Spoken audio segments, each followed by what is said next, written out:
For Sunday, January 21st, you found the Georgia Gang. Topping our agenda today, Metro Atlanta and Georgia make the top 20 for Amazon. A key City Hall figure gets a reduced sentence in the corruption probe, and Georgia Power will have to refund to its customers. Some of the stories up for grabs on the Georgia Gang. From the Fox 5 studios, the Georgia Gang starts now.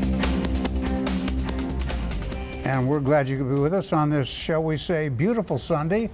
High of 60 degrees expected, balmy weather finally. And I will say, folks, what a strange week. It does seem almost impossible to me that it was just Monday of last week that we were observing King Day, and then we all became groundhogs and we didn't go out. Right. Because we knew we weren't going to see our shadow, right? That's right. That's exactly right. I mean, really, it's just a very strange week when you do what we do, when you're sort of snowed in and iced in and all that. But it's nice that we all made it, and here we are. A huge story this week. Amazon really wasn't expected. I was kind of waiting for finalists, but Amazon released a list of 20 states and cities that are still being considered for their HQ2, the $50 billion investment. Atlanta's there, alphabetical order. So right at the jumps top. right off the page at you, right? I would expect nothing less than that. Would you? Well, I think in the top 20, of course, yes, we would make the top 20. And I think there are a lot of reasons that we'll make a smaller cut as well because of our proximity to the airport, international travel primarily, the institutions that are here, Georgia Tech, Emory, and the Atlanta University Center schools. I mean, I think. Yeah, how do you not make the top 20, right? Right, exactly. Yeah. But where? But where? Well, that's a good question. We've got several locations around the Metro Atlanta area, and you know, just kind of as a footnote, a lot of this started 3 years ago. You remember when we thought we might land the GE plant, and they really impressed with the Atlanta area, and they were taking around several locations. You mean the GE headquarters? That's the GE headquarters. That's right. Now, we didn't get it ultimately, but GE even said we were so impressed. You know, it was basically a runner-up, is what everyone was telling us. And they went to Boston. That's exactly right. And I think we're in the same position now, but better. Well, one of the things, if you look at the list, majority of the cities are actually northeast along the East Coast. And so, I mean, Atlanta has positioned itself as being a leading city in the nation, but particularly in the southeastern region. And I think to Phil's point and to Alexis' point, one about the airport, but also we have the talent here in Georgia. I mean, you can recruit people who are ready to work at Amazon from all our great colleges and institutions here. And so I think that the governor was very strategic, that I think that he knew, he felt good, along with the mayor and others, that we were going to be in the top 20 list. But I think that's why he sent that warning of us not getting too presumptuous, because he knew we got a lot more work to do. Well, the closest to us in the southeast on that list are really Miami and Raleigh. Right. Miami would be an interesting choice for Amazon because it is the gateway to Latin America. That's true. So we don't know how that figures in. Plus, it's always summertime. Dick, you know, there's another factor, too. We are a right-to-work state, and that is that the big labor unions aren't going to mess things up for a company as they might up north. So that's another factor. Well, and keep your eye, too, on the suburbs of Washington, D.C. If Amazon wants to have a political influence, Montgomery County, Maryland, and Northern Virginia would be equally attractive, though much more congested even than we are. Well, and plus Jeff Bezos, who's the owner of Amazon, has bought the Washington Post. He's got his plaything. So there's two locations that are on the list in that D.C. area. So there's been some experts that say that kind of gives D.C. the upper hand. I disagree with that. I think it kind of overshadows that. To your point, it's too congested. I don't think they have the land and the geographical areas to really, you know, partake of something like Amazon's that's so huge. Well, and then in the middle of all that, Apple announces that they're going to do a similar thing and spend, I forget, the numbers are all starting to blur now, but Apple would open essentially a second headquarters plus plants and assembly places. So they're talking about several locations, but they would look like a good fit for Metro Atlanta as well. Why wouldn't it? Well, a lot of the Apple execs have complained because they're in Silicon Valley and they want to diversify their workforce. And so again, I think Atlanta is prime for that because we do have a diversified workforce here. And we have people that are ready to go. I mean, particularly with our HBCUs that are here. And so I think Atlanta is going to expand on our appeal to Apple. But look, what these companies are doing, you know, they're kind of saying, hey, give us all these different incentive packages. Right. You know, it's really creating this competitive environment with states and cities, forcing them to work together to come up with these incentive packages for these companies. And it starts with Donald Trump's tax reform plan. The reason Amazon's separate, but the reason Apple is expanding is because it's repatriating $350 billion courtesy of the tax reform plan. They're going to pay the government $38 billion. That's still a pretty big tag. And now they can free their capital, hire more people, and build more plants. He promised that a lot of these billions of dollars would come back from overseas, and it's happening. Just you mentioned Apple, and I have to say that we did cut our corporate tax rate. We needed to. It was the highest in the world. Even Barack Obama wanted to do that, but he never could get it through. Donald Trump and the Republicans did that, and it's helping us. Now, one little inside thing on Apple that I think we ought to mention. You know, I'm a sports fan, so I watch all the games. And when you see a commercial for Auburn University just down the road, in the middle of that commercial is Tim Cook, the CEO of Apple, saying, "War Eagle." Well, guess what? Tim Cook, bring it on. We like you. I'm an Apple user. We'd love to have you. I'll root for Auburn football if that's what it takes. Let's not get carried away. Oh, I get it. I don't have a dog in the fight like you do. All right, so let's do a quick snow thing, an ice thing. And I just want to get this off my chest. You watch the national news, they say Atlanta's paralyzed by 2 inches of snow.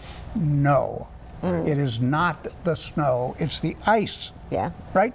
Right. It is the ice, but it's also the fact that we know it's going to be gone in a couple of days, so there is no incentive to invest in the tons of equipment and trucks and stuff to clear the How do you think we roads. did?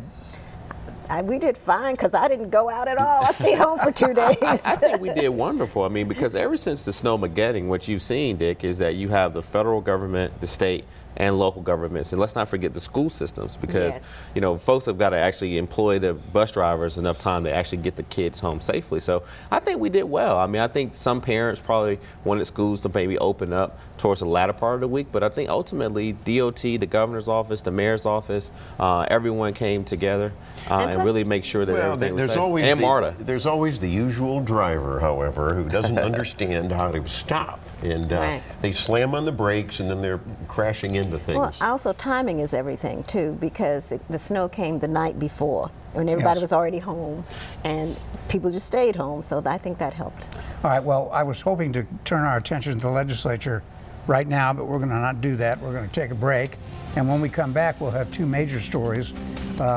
One, Adam Smith gets his sentence for corruption, and the other, what's going on at the state capitol with a major piece of legislation on adoption. Stay with us. Have a question or comment for the Georgia Gang? Visit their website at fox5atlanta.com. As expected, Adam Smith, the former chief procurement officer for the city of Atlanta, was sentenced to federal prison this week. 27 months he will receive.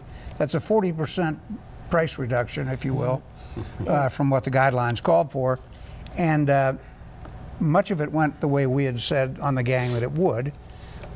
He is a contributing witness. But I think it's interesting, Phil, that a sequence was revealed at the sentencing. Adam Smith taped conversations when he thought the feds were getting near him. Then the feds nailed him, and then he continued to tape conversations as a cooperative witness. So that B.J. Pack, the U.S. attorney, said that seemed like a lot of material.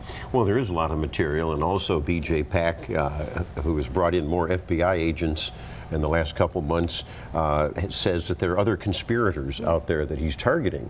And I think it's a serious situation. It's an unfortunate blemish. We've talked about all the positive things that could happen to the Atlanta area. But this is going to be continuing, and we're going to get some more bad news headlines on it.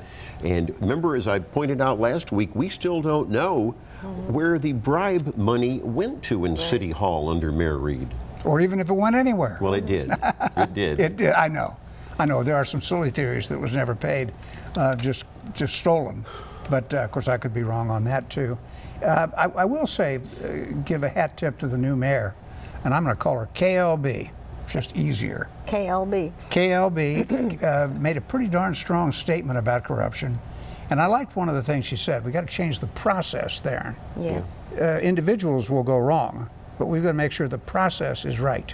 Absolutely. And look, this unfortunate event gave her an opportunity to come out and show that she's going to be strong on eliminating corruption at City Hall, but also she's going to put forth a procurement process that actually is going to be revisited, it's going to be audited, and it's going to make sure that while it's still fair, it's going to be more transparent, it's going to work for everyone. But I think that the best way to respond to this Adam Smith unfortunate event is to do exactly what the mayor did. That is, come out, show that you're going to be a different type of mayor than the former mayor, you're going to be transparent, and she's sending a very clear signal to the voters that, hey, I'm going to honor my campaign promise, and I'm going to make sure that I do a full audit and make sure that we can improve our procurement process. Well, I hope you're right, although I notice she's not talking about having the procurement officers release their tax returns anymore. She talked about that, and maybe she doesn't want her own tax returns looked at. That could be one example. Well, but I think the problem with procurement is it's still under City Hall, and I hope she does clean it up. But I still think it ought to be under a state-run authority where you don't have a mayor. Whoa. You're talking over procurement. procurement. You're talking the airport. No, you're talking the airport. I'm talking airport, which is. But there's a whole lot of other procurement for a city. Right. Well, I'm talking airport because that's why you mentioned last week this vendor in Sandy Springs.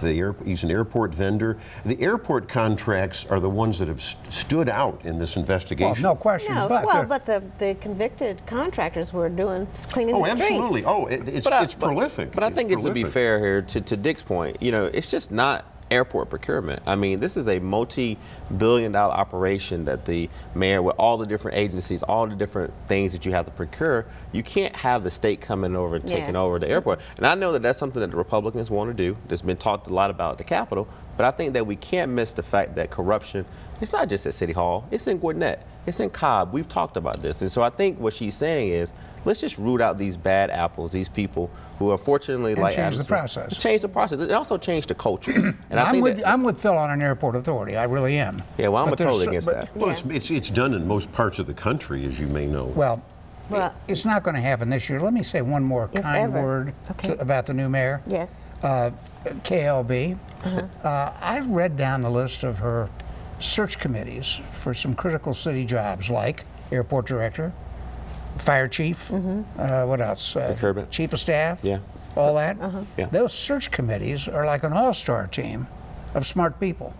I was very impressed. Yeah, and I think the media and others haven't given her enough credit for that. I mean, she's put together a very professional, diverse, mixed with people from the neighborhood it literally and is the an all-star communities. team. I mean, it's a really independent team that comes in with no financial interests and no political partisanships that are going to come in and try to make sure that she's equipped with the best administration. And one other thing I'd like to say about our new mayor is that she has put through an ordinance to transfer the deeds to the public school system that they've been trying to get done for some time now. I'll give her credit for that. That's a slap at former Mayor Reed. I'm glad she broke with him. Well, you can't have it both ways, Phil. One day you want to criticize Mayor Reed for corruption and Adam Smith. I call him as I see him. I'm praising Keisha Lance Bottoms. Don't you agree with? I agree, but don't. Let's not turn it around. No, I want the viewers to understand that Reed fought Maria Karstafen, the superintendent of the Atlanta schools. I've always sided with Superintendent Karstafen against Mayor Reed. Yeah, and it's going to be my winner. I think that what Mayor Bottoms and Superintendent Karstafen, to elections point, was able to come and do is introduce a bill that actually opens it up for them to freely figure out what they want to do with the deeds. But she took a methodical timeline to make sure that there was no legalities there that would prevented them from doing what they needed to do. I'm going to stall on the legislature again. We're going to juggle as we go here, because while we're on the subject of municipalities, I think we should notice a story that I think may have legs that'll end up in the high court, and that's the decision in Hall County by the election board to abandon the notion of ballots in Spanish. I don't know why you should vote in a foreign language. Well, if you're a U.S. citizen, federal law says you are to be proficient in English. So I'm glad they did it. And also, anyone who has trouble reading a ballot, you can ask for interpreter assistance anyhow. So it was a needless thing. This is again the. Isn't there a trigger in the law that says if X% of the population? Yeah. Unfortunately, Yes. under the Voting Rights Act, there Correct. is, but the controversy is that that doesn't meet that requirement. Well, fortunately, under the Voting Rights Act, when a place like Hall County, which we're very familiar, it has a high population of Hispanic citizens. And so I think this was something that, We don't know how many are legal, though. well, but if they are going through the process of towards being legal, they should be allowed the opportunities to vote. They should have a ballot that they can actually read. And so you can become a legal citizen. I just said, though, Well- you can get anyone can get assistance at a polling place Right. for Well, interpreter that's- One already. quick thing on that. Okay. I want to move along on that. The legislature is considering an English-only in government amendment, right? Well, that's Well, see, right. I think That's that- right. It's a constitutional amendment for official English in government. Right, but I think that is, voting against your own self-interest. If people can't understand what you're talking about, then it's not good for the people, the community, Should for be the voters. government. If they can't speak English and communicate. Oh, guys, come Here we Well, go. I will say this. Senator David Schaefer has introduced this amendment to have official English in government. Yes, there's some common sense exceptions, for obviously international business people Right, yeah. and courtrooms and things like that. So I hope people don't freak out. But I will say this, it closes some loopholes, like for permanent residents, their driver's license test, they give it in 14 languages, which is absurd in a public It's not safety absurd. issue. For public safety, it makes that would good sense. close that loop. All the roadsides are in English. Why would you want to give it in foreign languages? Because they can, so they know what the rules are. All right, we got to get in a out. foreign language? We got to get out. This is a debate we could do 52 weeks a year. All that stuff started with Bobby Kennedy when he was a baby senator in New York in 1968. He put through all this ballot stuff. It's ridiculous. It is not. You're in America, ridiculous. you're going to vote? Vote in English. That's the way it ought to be. All right, when we come back, the General Assembly gets off to an actually strong start with a key bill on adoption process is passed, and Georgia Power gets a little rap on the knuckles from the PSC. Stay with us. Have a question or comment for the Georgia Gang? Visit their website at fox5atlanta.com. And don't forget us on Facebook, and don't forget us on YouTube, the Georgia Gang channel on YouTube. And it just occurred to me as we all kind of erupted there that it has been a week of cabin fever. So we got to get a little out of our system here. Right. All right, the General Assembly came back to town, delayed a little bit by snow and ice, but rather efficiently and quickly passing a total reform of the state's process of adopting children. And I think that is a really good thing.